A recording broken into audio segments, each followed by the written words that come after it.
أعوذ بالله السميع العليم من الشيطان اللعين الرجيم. بسم الله الرحمن الرحيم. الحمد لله رب العالمين. الحمد لله والحمد حقه كما يستحقه حمدا كثيرا. وأعوذ به من شر نفسي إن النفس لأمارة بالسوء إلا ما رحم ربي. والصلاة والسلام على أشرف الأنبياء والمرسلين خاتم النبيين سيدنا وحبيب قلوبنا وشفيع ذنوبنا أبي القاسم محمد. اللهم صل على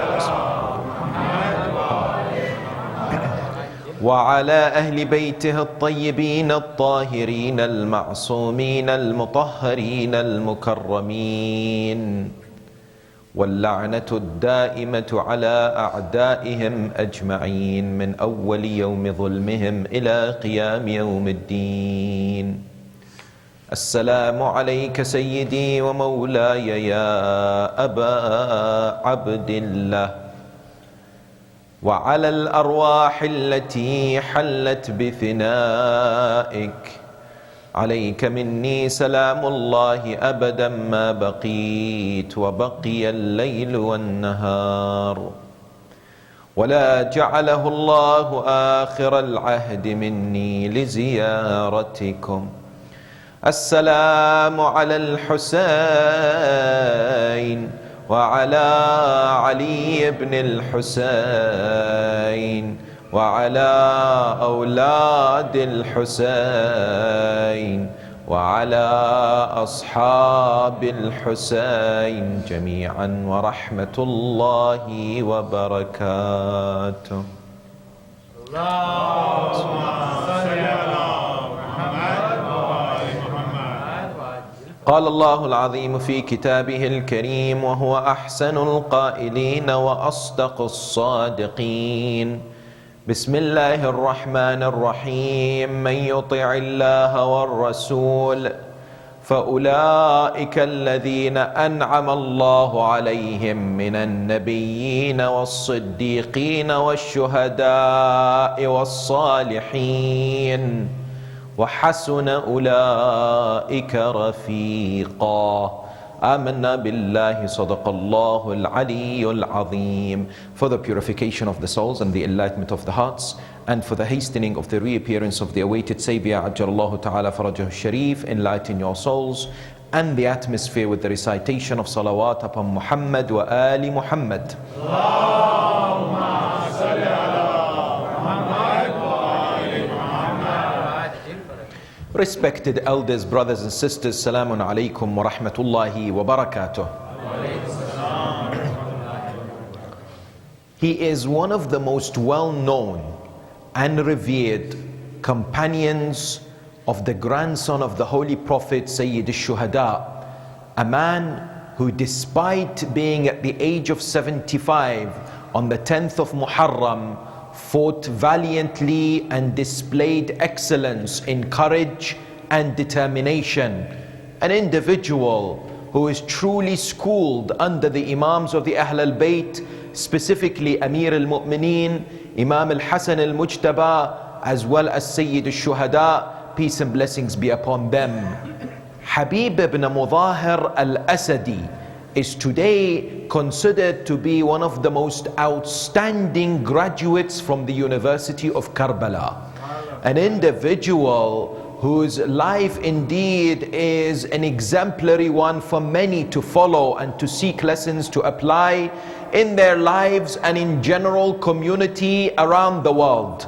Habib ibn Mudahir's personality, biography and life deserves a thorough look. Why? Because he's unique for a number of reasons. The first is that he is arguably one of the closest companions of Imam Sayyid al-Shuhada, Aba Abdullah al-Husayn salawatullahi wa salamu alayhi.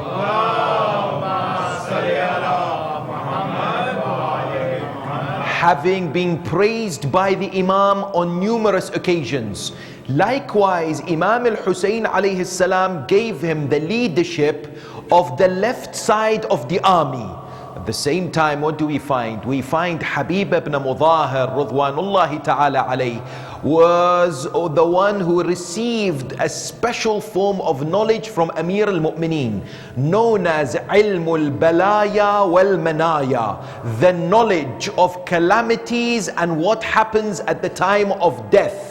At the same time, you recognize the status of Habib ibn Mudahir in which way?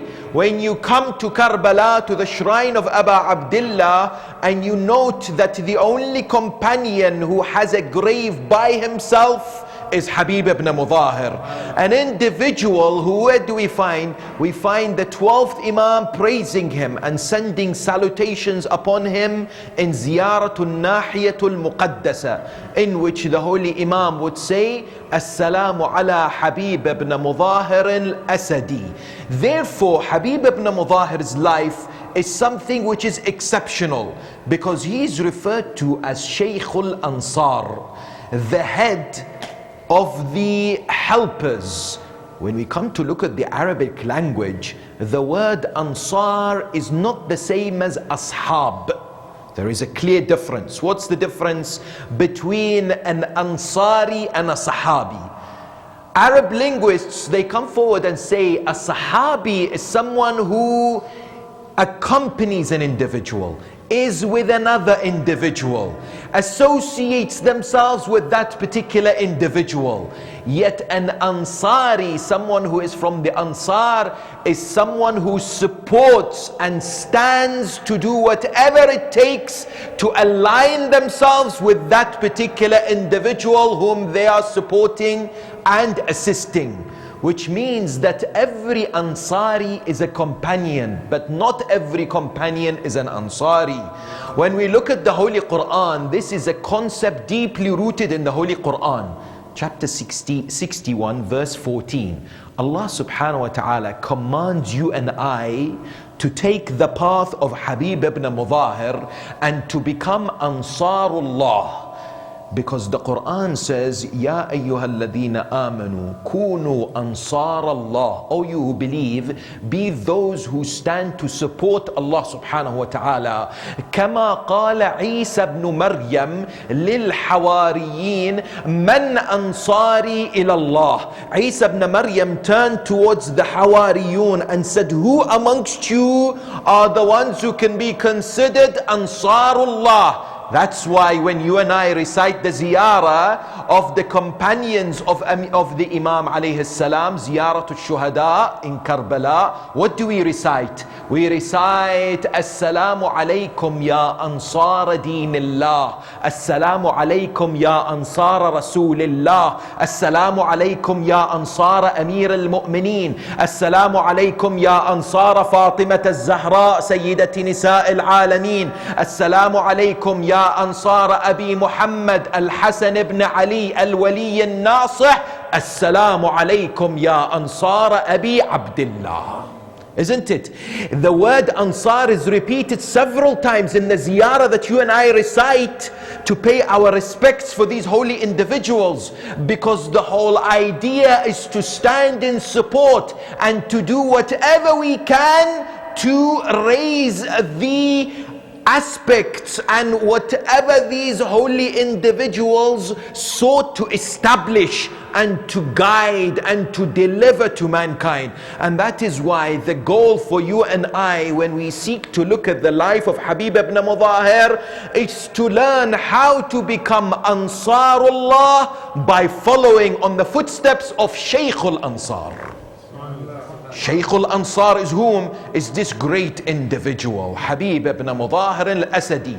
Therefore, I would like to look at the life of Habib ibn Mudahir in detail, analyzing many aspects of his illustrious personality and stopping at several stations to connect with the contemporary world, and for us to learn as many lessons as we possibly can, so that we can follow on his footsteps and are able to fulfill the Quranic injunction and command from the Almighty subhanahu wa ta'ala to be referred to as Ansarullah, because nobody can be the manifestations of Ansarullah just like how the companions and the Ansar of Aba Abdullah al-Hussein demonstrated on the 10th of Muharram.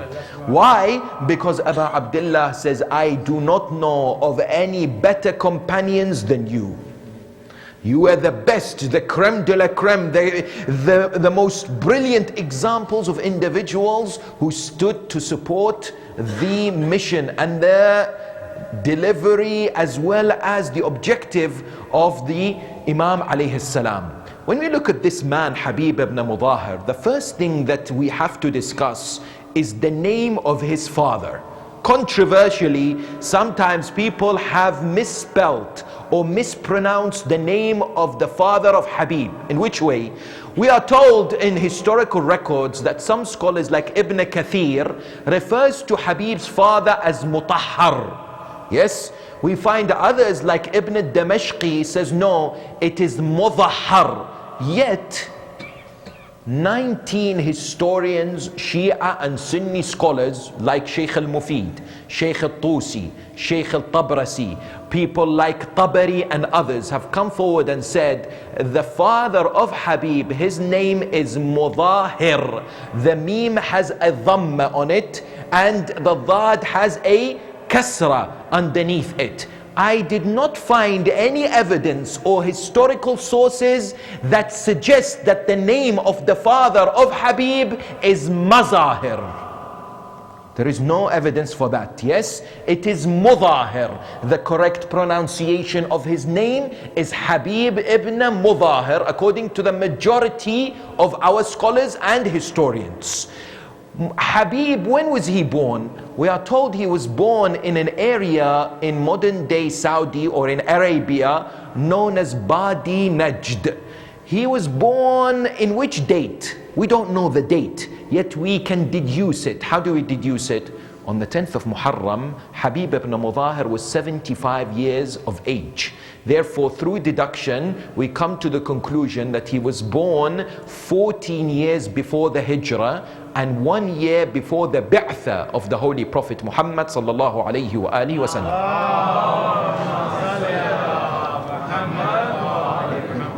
Of course, Habib is from the tribe of Bani Asad. This tribe that is fairly well known in Arabia, and indeed a tribe that took part in many expeditions and battles before Islam, that it derives its name from a man by the name of Asad ibn Khuzaymah. Bani Asad stand for a number of noble traits. We are told that Bani Asad first, or a number of them, embraced the religion of Islam in the year 9 after Hijrah, when a delegation came to meet the Holy Prophet, peace and blessings be upon him and his holy progeny, and they embraced the religion of Islam. Yet an examination of historical records reveals the merit of Bani Asad in many ways. Number one, the river of Alqami in Karbala was dug and established by an individual who is from Bani Asad. His name is Alqama al-Asadi. Number two, Bani Asad helped the holy fourth Imam in the burial of Shuhada'i Karbala. Number three, Imam al-Hussein alayhi salam bought Karbala and the area from Bani Asad. Number four, you find two of the special representatives of Imam Sahib al-Asr wa Zaman Ajjalallahu ta'ala farajahu sharif, by the name of Uthman ibn Sa'id al-Umari. He's from Bani Asad. Muhammad ibn Uthman, his son, is from Bani Asad. And there are a number of martyrs on the 10th of Muharram who were from what? From Bani Asad. Habib had married once in his life to a noble lady by the name of Qasim. She was known for her valor, for her commitment, for her encouragement of her husband to stand with the path of the Ahl al-Bayt. Narrations tell us of her noble characteristics. As an example, we are told that one day in Kufa, she said to her husband Habib, she said, "Oh my husband, in my dream I saw Sayyidatun Nisa Fatima. Come and tell me, why don't you inform your husband Habib to color his beard?" Habib at that moment said, I will do so. I will obey the daughter of Rasulullah. He left the house to go towards the marketplace in Kufa, looking to buy color in order to color his beard. At that moment he met Muslim ibn Awsaja, who is also from Bani Asad. When he met Muslim, he said to him, I see that you're wearing armor in order to go and fight. What has happened? He replied back by saying that Muslim ibn Aqil had been executed and attained martyrdom, and I am going to what? To stand and fight with Aba Abdullah al-Hussein. At that moment, Habib recognized what the Lady of Light wanted. He threw the color and said, what the lady wants is for my beard to be drenched with my blood.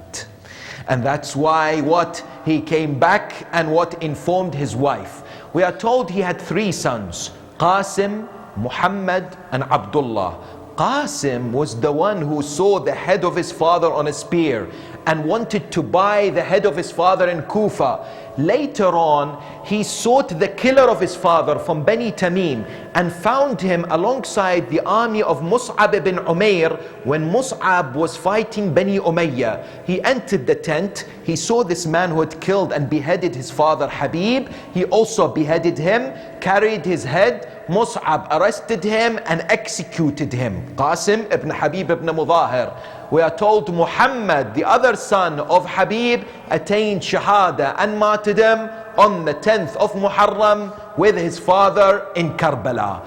When you analyze this particular individual, you recognize what? You recognize the question that people ask. Was he a Sahabi of the Prophet or not?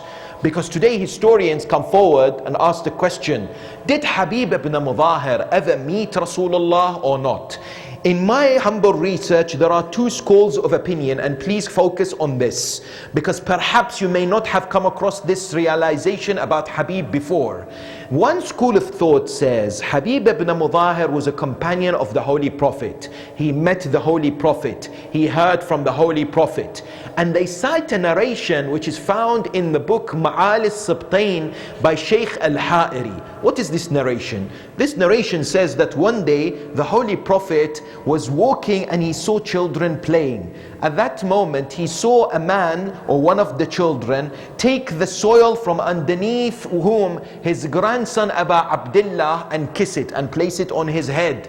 He came, he hugged this particular child. People said, why are you hugging this child? He said, because Jibreel told me that what? That this young man will stand to fight with my grandson Hussein on the 10th of Muharram and support him. Yet there are a number of problems with this narration. Let's be objective, academically look at this narration. The first is what? It is mursala. Mursala means what? We do not know who narrated this. That the actual narrator is missing. So the chain is broken, number 1. Number 2, what was the age of Habib when Imam alayhi salam was young? Sayyid al-Shuhada. Because we said Habib ibn Mudahir was born 14 years before Hijrah. Imam al-Hussein was born either 3 years or 4 years after Hijrah. And if he was playing, he must have been at least 3 years of age. So at that particular time, Habib's age must have been 20. Because if you add 14, yes, plus 3 when Imam was born, plus 3 if Imam was 3 years of age when the children were playing, that makes the age of Habib 20. It is difficult to see how Habib at a 20-year-old will play with the children. That's a bit difficult. Likewise, what do we find? We don't find any records from historians and scholars who come forward and say that Mudahir as well as Habib, his son, were in Medina. We do not have records except a possibility that amongst Bani Asad, when they came to meet the Prophet in the year 9 after Hijrah and declare their Islam, it is likely that Habib was there with them. He came and that he embraced Islam and he declared his support for the Holy Prophet. One school of thought has that particular opinion. The other says no, there is no doubt that if there is ambiguity whether Habib was a Sahabi of the Prophet or not, there is no doubt about his special status in relation to the commander of the faithful, Amir al-Mu'mineen, Ali ibn Abi Talib, salawatullahi wa salamuhu alayhi.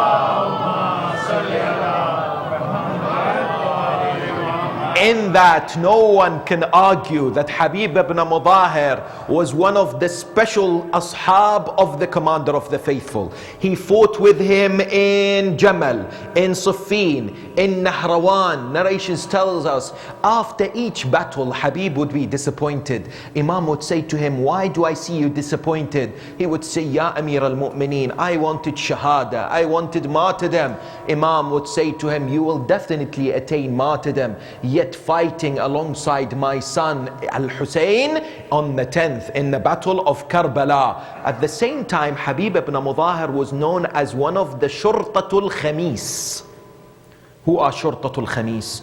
Shurtatul Khamis refers to a special unit that Imam alayhi salam established in order to protect him and to protect the Muslims. These were individuals who swore to defend Amir al-Mu'mineen even if it means that they give their lives. These were people like Abu Dhar, Miqdad, Salman, Rushayd, people who would commit themselves to the path of the commander of the faithful.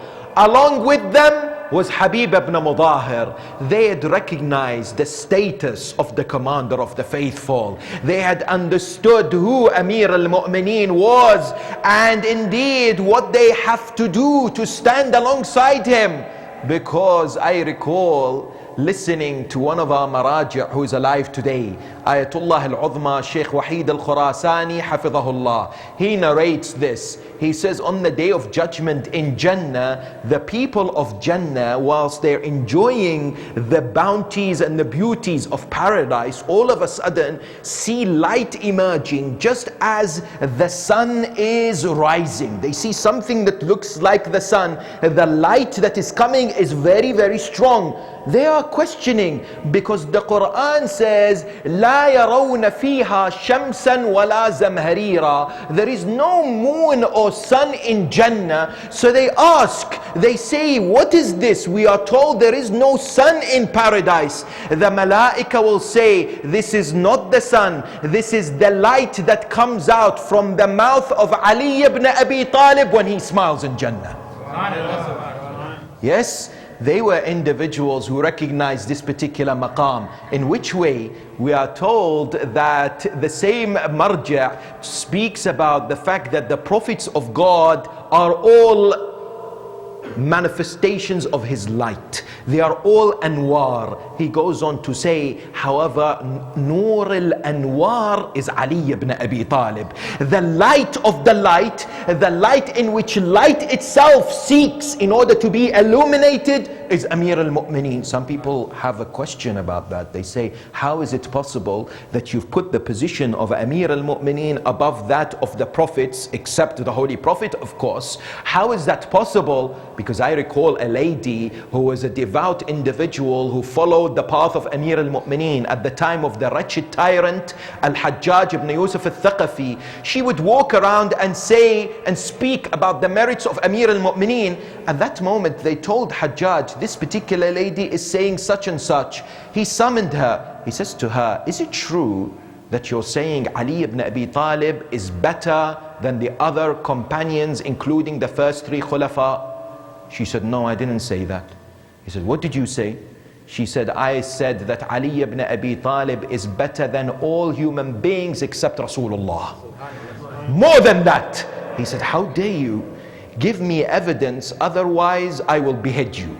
She said, I give you evidence. When we speak about the prophets, she goes on to say, Adam alayhi salam was told, don't eat from the tree.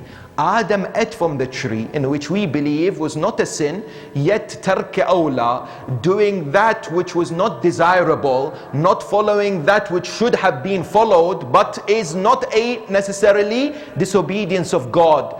She would then say that Ali ibn Abi Talib would say, by God, if I'm given the 7 heavens in order to take an ounce or a grain of barley from the back of an ant, I will never do so, because it's the disobedience of God the Almighty. Compare this with Adam. Then she would come forward and say, Ibrahim, what did he say? Ibrahim said to Allah, Arini kayfa tuhyi al-mawta. Oh Allah, show me how you bring back life to the dead. Allah says, Awalam tu'min, do you not believe?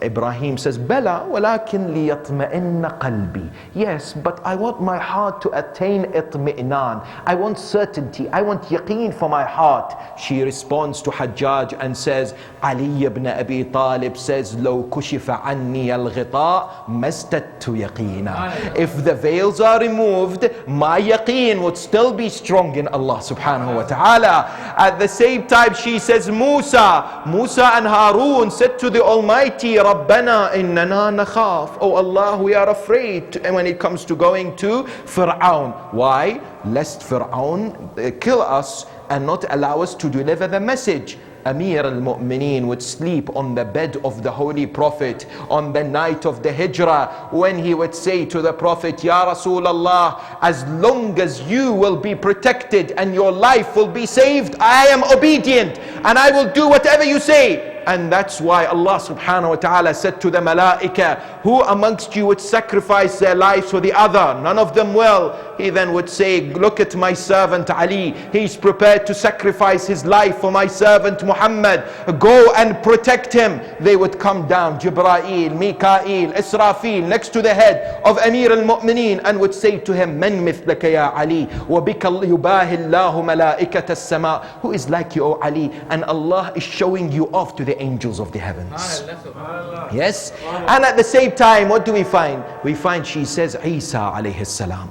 Isa's mother was pregnant. She was in a house of God, Baytul Maqdis. She was worshipping God. She's about to go into labor. Allah subhanahu wa ta'ala says to her, now you leave my house and you go under a palm tree and you deliver Isa there. Whereas you look at Amir al-Mu'mineen, Fatima bint Asad was told, go inside the Kaaba and give birth to Ali ibn Abi Talib. Isn't it? That's why we are told that what? That this particular individual, Habib ibn Mudahir, associated himself with Amir al-Mu'mineen. And Amir al-Mu'mineen taught him this knowledge. What is this knowledge? This knowledge that the Imam alayhim salam would specifically choose certain individuals and teach them about aspects which other human beings will not know.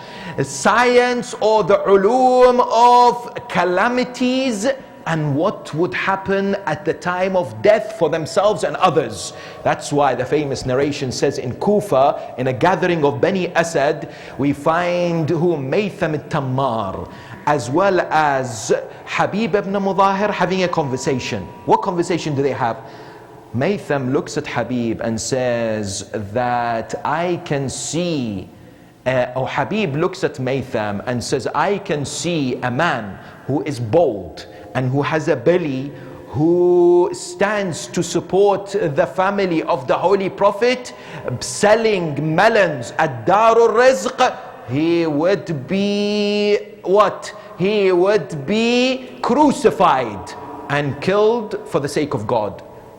Maytham would look at Habib and say, I see a man who has a red complexion, leaves the city of Kufa to defend the grandson of the Holy Prophet, is killed, and his head is carried on a spear inside Kufa. They both leave this majlis. The people who are listening, they said, both of these people are liars. What are they talking about? After a while, Rushayd al-Hajari, another man who is taught this knowledge by Amir al-Mu'mineen, enters this particular gathering. They tell him, oh Rushayd, shall we tell you what we heard from Habib as well as Maytham al-Tammar? He says, yes. They tell him. At that moment he says, Rahimallahu Maytham. May Allah bless Maytham. He forgot one thing, and that is the man who carries the head of Habib will be given 100 dinars. They looked and said, he's like them. He's also crazy. He's lost his mind. They all later say, we saw exactly what these three individuals actually happen. Indeed, this was what? How Amir al-Mu'mineen selectively chose those individuals who were so devout, so sincere, so committed, to give them this knowledge. And that's why Habib ibn Mudahir would be a man who would continuously seek knowledge, wants to improve his understanding. He would ask Imam Sayyid al-Shuhada, Aba Abdullah al-Hussein. He would say to him, oh Imam, what were you before Adam was created? Imam would say, Kunna Noor, we were light. ندور حول عرش الرحمن. We were circumambulating around the throne of Allah. نعلم الملائكة التحميد والتسبيح والتمجيد. We used to teach the angels how to glorify Allah subhanahu wa ta'ala. Yes,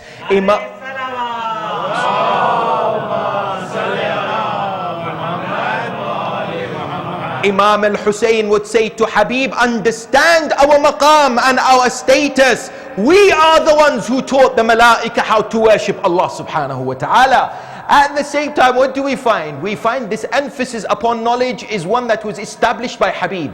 He was a teacher, a narrator of hadith, who would sit in Masjid al-Kufa and teach people the ulum of Ali Muhammad. The question arises now, if we are to be Ansarullah or Ansarul Hussein, if we are to take the example of Habib, what is our relationship when it comes to seeking knowledge? Let me be a bit more specific. As an example, how many of us have committed to, for instance, reading books, improving our understanding of our deen, not just leaving it to the majalis, not just isolating it to the madrasas or whatever we come across. We make a commitment to ensure that we have a program of study in order for our hearts to be illuminated, because what? It needs that commitment. Tell me, why is it in the West that we don't have libraries, Shia Muslim libraries open for all, with so many books, where it is busy, people coming in, studying, taking books out, that we should have these centers of learning and dissemination of the ulum. This is what people like Habib learned from the Ahl al-Bayt. That's what we need to inculcate and develop. Likewise, we find one recognition of the status of Habib when Imam al-Hussein alayhi salam would write to him. He would say to him, this is a letter to Habib ibn Mudahir, al-Faqih Habib ibn Mudahir, the knowledgeable one, Habib ibn Mudahir. Indeed, one emphatic praise by Sayyid al-Shuhada for Habib was what? Was when Imam al-Hussein said to him, Lillahi darruka ya Habib, كنت فاضلا تقرأ القرآن بليلة واحدة. May Allah bless you, O Habib. You were a special man who used to complete the recitation of the Quran entirely in one night. Habib ibn Mudahir was someone who had memorized the Holy Quran completely. The narrations tell us between Isha, after Isha prayers until Fajr, he would recite the Quran. And Imam al-Hussein's words are not ones to be taken lightly. Imam is praising Habib so that you and I would listen and ask the question, what is our position when it comes to the Holy Quran? When it comes to this holy book in which we have been entrusted to protect, to look after, to learn and to apply its lessons into our lives. We ask this question when the Quran says that it is a book, kitabun anzalnah, we have revealed it لِتُخْرِجَ النَّاسِ مِنَ الظُّلُمَاتِ إِلَى النُّورِ. It's a book that takes people from darkness towards the light. Tell me, have we understood the status of the Holy Quran? Allah says, reflect on this verse. لو أنزلنا هذا القرآن على جبل لرأيته خاشعا متصدعا من خشية الله. Allah says, if this Quran was revealed on a mountain, it would crumble and disintegrate due to the fear of Allah subhanahu wa ta'ala. What status has this particular holy words of the Holy of Allah subhanahu wa ta'ala occupies, to the extent that our fourth Imam, Imam Zayn al-Abidin, would say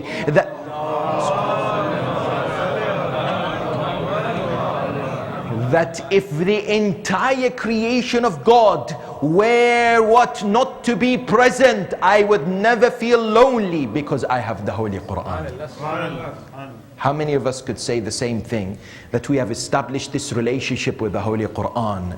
Yes, have we developed institutions, think tanks, organizations to advance the teachings of the Holy Quran, especially in the West?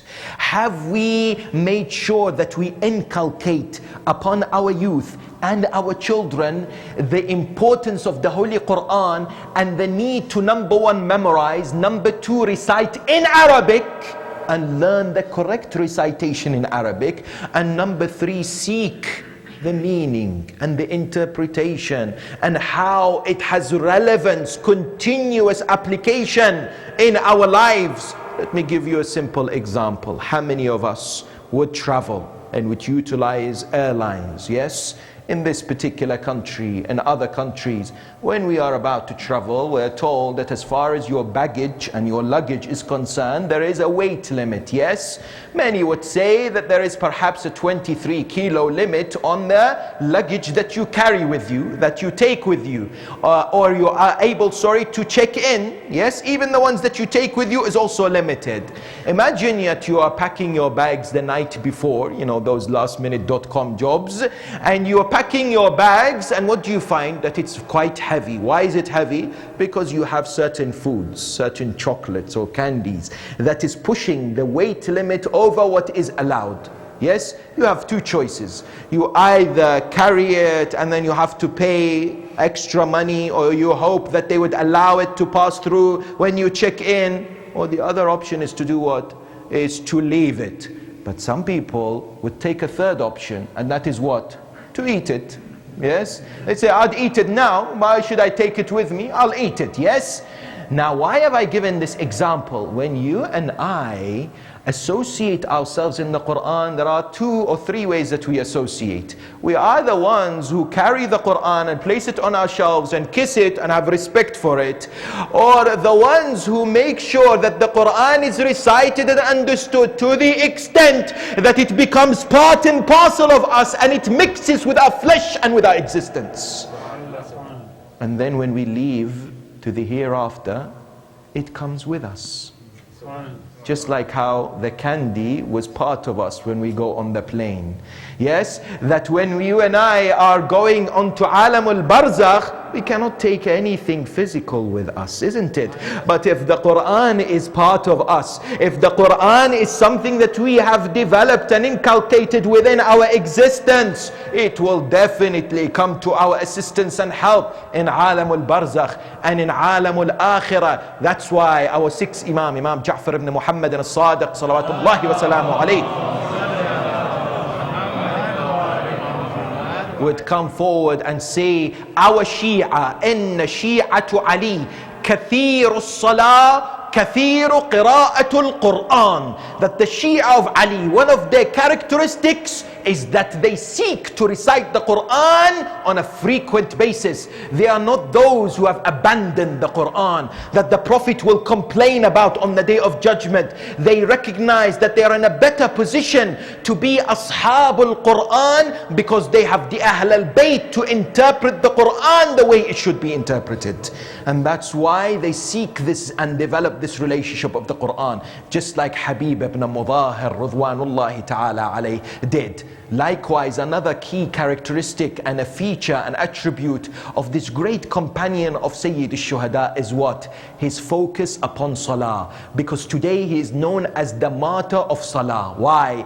We are told in narrations and in the books of Maqatil that he attained his martyrdom in defense of the prayers that was established and recited by Imam alayhi salam and his companions. Yes, because the Quran tells us many instances that conversations take place between people on the Day of Judgment. One particular conversation is when it comes to those in Jannah. Those in Jannah will ask about those who they thought will be in Jannah but they're not there. يَتَسَاءَلُونَ عَنِ الْمُجْرِمِينَ. They ask, how are these people now being punished in Jahannam? Where are they? Allah subhanahu wa ta'ala then allows them to speak to them in hell. They see them being punished in hell. They see them getting the chastisement of the Almighty in Jahannam. Therefore the people of Jannah will speak to the people, those individuals that they recognize. And the first thing they ask them is, how did you end up here? We thought that you will be in Jannah with us. Yes? Why are you being punished in Jahannam? Ma salakakum fi saqar. Do you know what the response would be? It's not that we were not Muslims. It's not that we do not worship God. قالوا لم نك من المصلين. We were not those who cared and looked after prayers. Yes? Look at Aba Abdullah al-Hussein. When you and I stand to honor this great individual, we recite what? Ziyarat Warith. What does it say in Ziyarat Warith? Ashhadu annaka aqamta as-salah. We bear witness that you established this important act of worship that is the first that you and I will be questioned upon on the day of judgment. If it's accepted, everything else is accepted. And if it's rejected, everything else will be indeed rejected. It is indeed Amud ad-Din, the cornerstone and the foundation of our religion. We have to look after it. We have to emphasize upon it. We must not neglect it, because the sixth Imam would say, لَنْ يَلَالُ شَفَاعَتُنَا مَنْ اسْتَخَفَّ بِصَلَاتِهِ. Those who take our prayers lightly will what? Will indeed not attain. Or those who will take their prayers lightly will not attain the shafa'ah. Isn't it? One example I gave of taking prayers lightly. This is a huge subject, but one note of reminder for our brothers. And that is what? The dress code when they come to perform their prayers. What do we mean?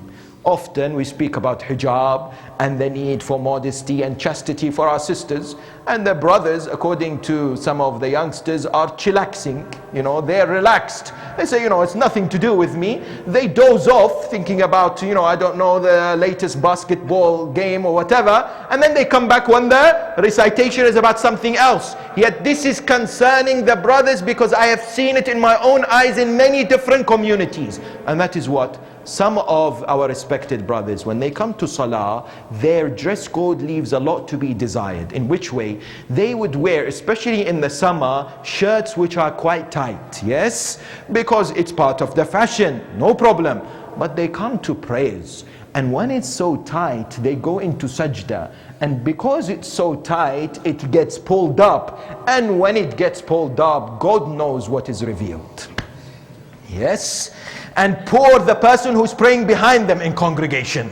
Yes? They see all kinds of things without necessarily going into details. This is a problem jurisprudentially, because the awrah, the private parts, must be protected and concealed in salah. Yes? So when you and I are before Allah subhanahu wa ta'ala, tell me, how many of us have been to interviews with jobs that we necessarily look to obtain? We wear the best of clothes, we go in our best of presentations, yet when we come to Allah subhanahu wa ta'ala, we take it for granted and wear whatever we feel we want to wear. It is of the utmost importance that the Shia of Aba Abdullah, that the Shia of Ali are the ones who not only look after the Quran in the best way, but their salah is the salah of Ali and Hussein. That has to be the goal that we have to develop within our communities. Therefore you find what? You find Habib ibn Mudahir had a number of exceptional qualities. One of them was that he was a man who was calm. Calm in which way? On the night of Ashura, we are told that he was seen smiling. Buray said to him, Oh Habib, you are smiling, and tomorrow we're going to be slaughtered. How is that? He said, indeed, it is a matter to smile. Indeed, it's a time to what? To look forward, because it's only a few hours and we will be in Jannah. Yes, it will be few hours. He was a man who would radiate this positivity in many places. That's why the Quran, when it praises certain individuals, Habib is one of them. In chapter 4, 69, verse 69, Allah subhanahu wa ta'ala says, whomsoever obeys Allah and the Messenger, فَأُولَٰئِكَ مع النبيين والشهداء وأولئك مع النبيين والصديقين والشهداء والصالحين. They are with the prophets, with the truthful ones, with those individuals who are witnesses and those who are righteous. And indeed Habib ibn Mudahir was one of them. That's why one of the ulama would say that in my dream one day I saw what did I see? I saw Habib ibn Mudahir. He said, I saw Habib ibn Mudahir and I said to him, oh Habib, you have such a great status in the eyes of God. You are a man who served Amir al-Mu'mineen, who served Imam al-Hasan al-Mujtaba, who fought alongside Aba Abdullah al-Hussein. You are the one who has his own dharih. People coming visiting Aba Abdullah will say salam to you first, and when they leave, they say salam to you again. You have such a position in the eyes of God. Did you want to do something in dunya that you did not do? Or would you like to come back to dunya to do something now? Habib would say to him, indeed, there is one thing I wish I can do. He says, what is it? He said, I wish I can return back to dunya and attend the majalis of Aba Abdullah. Yes, and cry with those who cry for Imam al-Hussein. Indeed, Habib ibn Mudahir here, in this particular example, is a true, loyal, exemplary, committed individual. Despite his age, he gave everything for the sake of Islam and in defense of the Ahl al-Bayt. What are we told? We are told that he is the one who initially wrote to Imam al-Hussein to come to Kufa, isn't it? He said to him, Ya ibn Rasulullah, we will oust An-Nu'man ibn Bashir from the governorship of Kufa, and we will stand with you, we give you our allegiance. At that moment, we are told, several of the other prominent individuals in Kufa also signed this letter, and the letters were sent to Imam al-Hussein alayhi salam.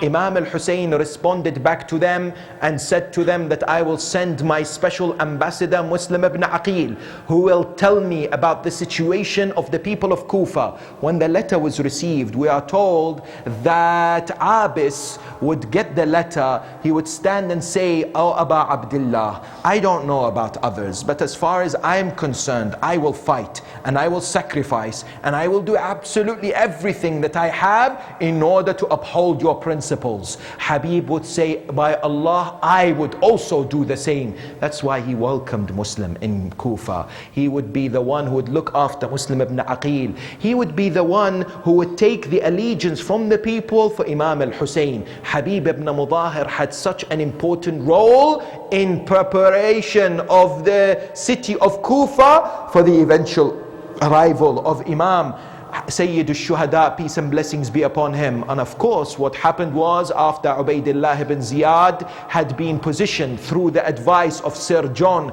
to Yazid al-La'in, what happened was that Ubaidullah ibn Ziyad imprisoned many people. He bought many people, and individuals turned against Muslim ibn Aqil, the ambassador of Imam alayhi salam. Yet the question is, where was Habib? Because many of us know the story of Muslim, where he looks around behind him in Masjid al-Kufa and there's no one to support him. The question that people have was, where was Habib ibn Mudahir? Where was Muslim ibn Awsaja? Where were the others that joined Imam alayhi salam later? We are told that Bani Asad, when they saw that many had been disloyal to Muslim ibn Aqil, they barricaded and they prevented people like Habib ibn Mudahir and Muslim ibn Awsaja and others within the tribe of Bani Asad from leaving. In other words, they were forced and not allowed to continue to support Muslim ibn Aqil. That's why the narrations tell us that one day, after the martyrdom of Muslim, Habib was consuming the food with his wife. When he was consuming the food, his wife said, I can foresee that someone will bring a letter from the grandson of the Holy Prophet. And indeed, after a few minutes, someone knocked on the door. Habib went, he brought this letter, he kissed it, he read it. The letter said, to the knowledgeable faqih Habib ibn Mudahir from Hussein ibn Ali, come and support us. You know my position in the eyes of God and my relationship with the Holy Prophet. Do not desert us, because there is a special reward for you with my grandfather Rasulullah. What happened was, Habib ibn Mudahir, when he read this particular letter, he prepared to leave towards the area and the land of Karbala. His wife would say to him, "Oh Habib, make sure that you make me proud on the day of judgment with Fatima az-Zahra. Do not disappoint me, oh Habib." And that's why we are told that he was in a difficult position because his tribe, some of the Bani Asad in Kufa, would not allow him to leave, and therefore he decided to leave at night, just like how Muslim ibn Awsaja left at night. What did he do? He left one of his servants, his slaves, and one of the gates of Kufa. And he said to him, "You wait until I come at night, and I will take my horse and I will go towards my master Aba Abdullah." At night he leaves discreetly, walking towards that area, and indeed hears the conversation between the slave and the horse. The slave would say to the horse, "Oh horse, if my master Habib would not come, I would ride upon you and I would go to serve my master Aba Abdullah al-Hussein." Habib listens to this. One narration says he looks at Karbala, he says, "Assalamu alayka ya Aba Abdullah. Even the slaves and the servants want to sacrifice their lives for you." He would say to him, "Go, you are free. You do not need to be here anymore." That servant looks at him and says, "Habib, you want to go to Jannah and you don't want to take me with you? I beg you to take me with you." And indeed Habib takes him and arrives in Karbala on the 6th of Muharram. We are told that Imam alayhi salam had divided his army into several segments. In other words, he gave the leadership of the right hand side to Zuhair ibn al-Qayn, and the main standard to Abu al-Fadl Abbas, as well as what? The flag for the left hand side was not given to anyone. Many came to him and said, "Ya Ibn Rasulullah, we want the flag for the left hand side." He would say, "There is a man who is coming. I know he will come. I will give him this. This is for him." Habib ibn Mudahir arrives. He serves Aba Abdullah. Imam al-Hussein is so eager and anxious to anticipate and receive him. One of the many things that Habib ibn Mudahir achieved as soon as he arrived was that he went to Bani Asad. He said to Imam alayhi salam, he said to him, "Ya Ibn Rasulullah, Bani Asad are close by here in Karbala. Let me go and speak to them. Maybe they will come and support us." Imam gives him the permission. He goes to Bani Asad. He says to them, "Ji'tukum bi khayr ad-dunya wal akhirah." I've come to you with the best of this world and the hereafter. They said, "What is it?" He said, "Answer the call of the grandson of Rasulullah. Stand to support him." So we told 70 horsemen join Habib in order to go and be part of the army of Imam alayhi salam. Yet Umar ibn Sa'ad al-La'in, what does he do? He stands before them. He would not allow them. And that's why the 70 would return, and Habib returns alone, informs Imam about this, and Imam alayhi salam would say, "La hawla wa la quwwata illa billahi al-ali al-azim." Habib ibn Mudahir, as a sheikh, as an elderly individual, by the age of 75, had a great role to play amongst the companions. Because can you imagine an individual at that age rallying everyone, trying to what? To increase the positivity and the passion that existed at that time. And indeed he was a great role model for people to emulate and follow. As for example, narrations tell us that on the night, on the 9th of Muharram, Shimr ibn Dhul Jawshan al-La'in comes forward and what? And wants to give immunity to whom? To a few individuals, including Abu al-Fadl al-Abbas. When Qamar Bani Hashim rejects this categorically, we are told Umar ibn Sa'ad then calls and says, "This is the time to attack the army and the caravan of Hussein ibn Ali." This moment, Imam commands Abu al-Fadl al-Abbas, Habib ibn Mudahir, Zuhair ibn al-Qayn. Look at these individuals, what status they had, that the Imam would choose them and would say to them, and would say to Abu al-Fadl al-Abbas, "Arkab binafsika ant. Anta binafsi." Go, you are just like myself. Yes, he would say to Abu al-Fadl al-Abbas, "You're just like myself. Go towards them and see what is it that they want." Abu al-Fadl al-Abbas, Habib ibn Mudahir, as well as Zuhair ibn al-Qayn would come. They would discuss. They would say, what is it that you want? They would say to them that we wish to fight. At that moment, Abu al-Fadl al-Abbas returns. Beautifully, the narrations tells us, Habib ibn Mudahir and Zuhair ibn al-Qayn remain at the front, having a discussion with individuals. They would say to them, Habib would utilize any opportunity to propagate the message, to invite them towards the right path, to make them understand the severity of their actions. He would say to them, do you know what crime you will commit and perpetrate by slaughtering the grandson of the Holy Prophet and his family, as well as those who spend the night in ibadah and remembrance of God?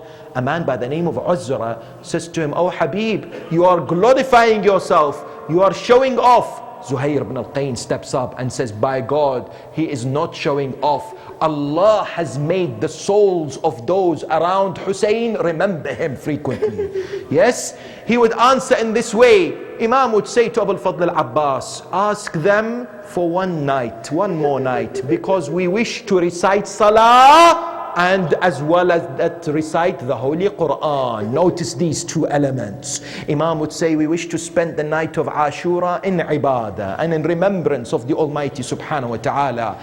And what difficult night it was for whom? For the companions, for the Ansar. Why? Because they're anticipating the 10th, they're anticipating the sacrifice and the altruism. The narrations tell us that Nafi' ibn Hilal, when he would return from what? From having this conversation with the master of the martyrs, he would stand outside the tent, yes?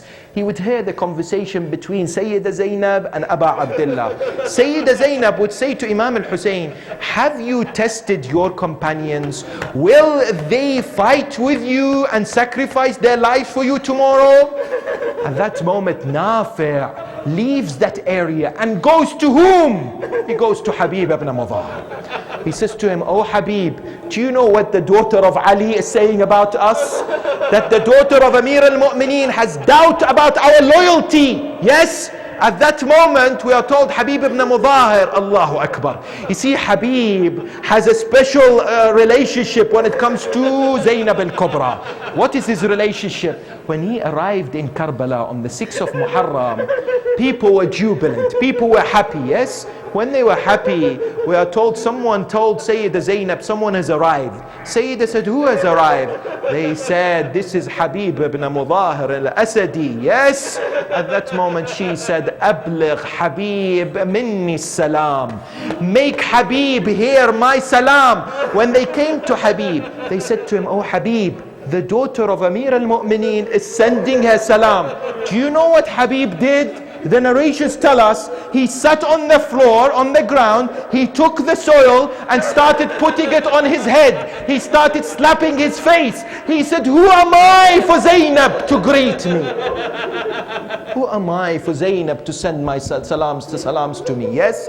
And on that night, what happened? On that night, when he heard this, he came. He stood outside the tent with the other Ansar. He sent his salam towards Zainab al-Kubra. He said, by God, tomorrow we will never abandon Aba Abdullah al-Hussein. We will shed our blood and fight in order to uphold the principles and to defend the sacredness of the family of the Holy Prophet. That night, whilst in ibadah and in sajda and in recitation of the Quran, there's a man who from Bani Tamim. He makes his way to the campsite. He came to see whom? Habib ibn Mudahir. This man by the name of Ru'ayyim al-Tamimi says, I want to speak to Habib. Habib comes and says, what do you want? He says, oh Habib, you are a man who is respected in your tribe. You are someone who is looked at with utmost honor. You are an old man. I am coming to you with advice. I don't want you to be killed tomorrow. You are an individual who should save yourself. In case you think Umar ibn Sa'ad is not serious, let me tell you the letter he received from Ubaydullah ibn Ziyad. The letter today, alongside a number of soldiers that had joined us today, this man from the army of Umar ibn Sa'ad said, the letter says that if by tomorrow night the ashab, and the family and Hussein are not slaughtered, then your head will be separated from your body. In other words, tomorrow is the day of killing and slaughter. Save yourself. Why are you in deep sleep and slumber? Habib ibn Mudahir is enraged with anger. He looks at him and says, woe be to you. You tell me I am in deep slumber? Where is your religion? Where is your faith? Where is your conscience? You are the one who is in deep slumber and sleep. And then he says to him, tell me, how will I face Fatima Zahra on the day of judgment if I was to abandon her son Aba Abdullah? Then he would look at this man from Bani Tamim. You know what he would say to him? He would say to him, you know, if this was my family, do you think I would leave them? Do you think I would abandon them? That man would say, no. He says, these individuals are more worthy to me than my family. These people I will defend until the last breath of my life. Yes? Then he would say, by God, this is the famous statement of Habib ibn Mudahir. On the night of Ashura, he would say, by God, dying in the state with haqq is much better than humiliation with batil. And indeed, this is reminiscent of the famous statement of Aba Abdullah, إني لا أرى الموت إلا سعادة والحياة مع الظالمين إلا برما. And indeed, these individuals such as Habib demonstrated their true qualities, their loyalty, their sacrifice on the 10th. In which way? That we are told that on the morning Imam alayhi salam gave a famous sermon when he said to them, look around. Is there a grandson of the Prophet other than me? Did you not hear the Prophet say, Al-Hasan wal-Husayn Sayyiday Shabab Ahl al-Jannah? Have I committed anything against you? Who is alongside him? Habib ibn Mudahir. The narrations tell us that Shimr al-La'in responds to Imam and says, I think my belief in God is doubtful if I ever understand you. Habib said, I swear by God that you are right. Your belief in God has 70 layers of doubt because your heart is sealed and indeed very dark. He says to whom? He says to Shimr. That's why Habib ibn Mudahir was anticipating the moment of martyrdom. He was waiting for that moment. The narrations tell us he had a special relationship with Muslim ibn Awsaj from Bani Asad, that when Muslim went and fought valiantly, courageously, he went to the battlefield. When he was struck, Habib came and sat next to him. He said to him, oh Muslim, if I knew that I will live longer than you considerably, I would have asked you to leave a will. Muslim said, oh Habib, there is a will that I want to leave. He said, what is it? At that moment, Muslim said, and looked at Aba Abdullah and says, Alayka bihadha. Oh Habib, make sure that you do not stay alive and Hussein is not protected. Make sure that you attain martyrdom before Aba Abdullah. And do you know what Habib said to Muslim? He said, Af'al wa Rabbul Kaaba. By God, by the Lord of the Kaaba, I will definitely do so. That's why we are told that at the time of Salah, Imam alayhi salam stood with his companions to perform the Salah. Before standing to perform Salatul Khawf, the narrations tell us that Husayn ibn Namir, this wretched individual in the army of Umar ibn Sa'ad, said, you want to pray? Your Salah will never be accepted. At that moment, Habib ibn Mudahir said, how dare you, O man who is worse than a donkey, you be think that your Salah is accepted and the Salah of the grandson of the Prophet isn't?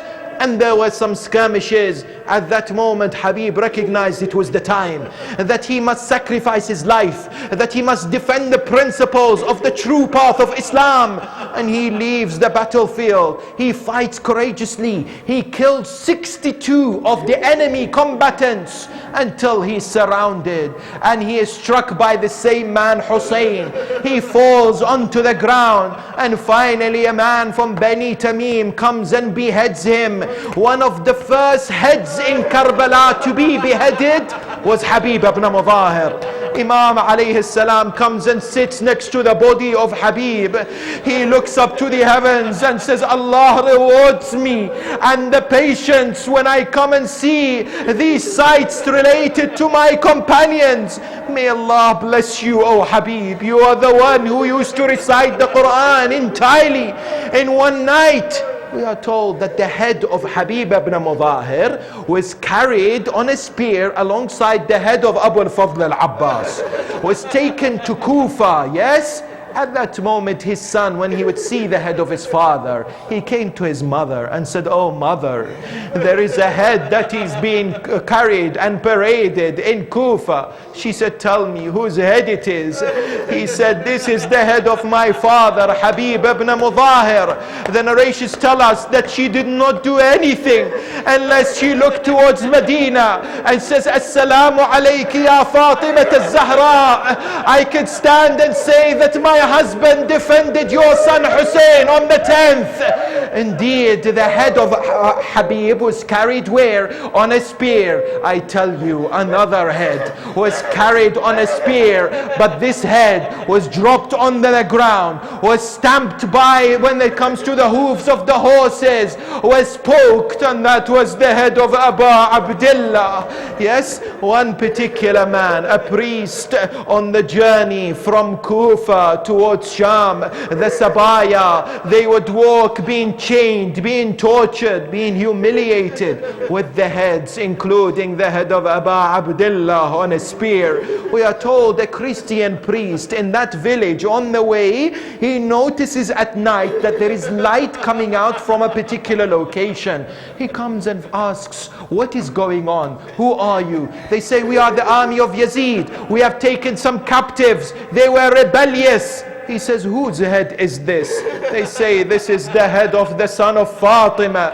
He says, "Fatima, the daughter of the Prophet?" They say, "Yes." He says, "How dare you? You have a son from your Prophet and you behead him in such a way."